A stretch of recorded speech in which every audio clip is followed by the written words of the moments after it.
Өөртөө бичсэн шүлэг. Өд жигүүр хүслэн төрүүлж, өд жигүүрийн хүслэн нилээдэх хорвоод, өрөөлийн үлмий дээр гიშгэхгүй, өрөөлийн өсгий дээр гიშгэлгүй, өөртөө эзэн явсаар төгсөх юм шүү.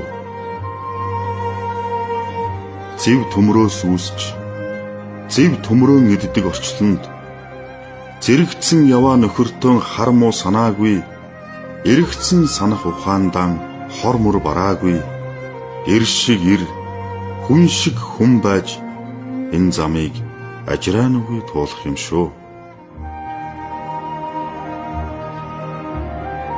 Усаан эргэн нөмөрлөж, усан нэргэн эвддэг хорвоод, үрстэн аав нь байж, өвгөддөн үргэлжлэн байж, үхэр тэргэндээ Монгол нь байсаар өр сэтгэлэн барах юм шүү.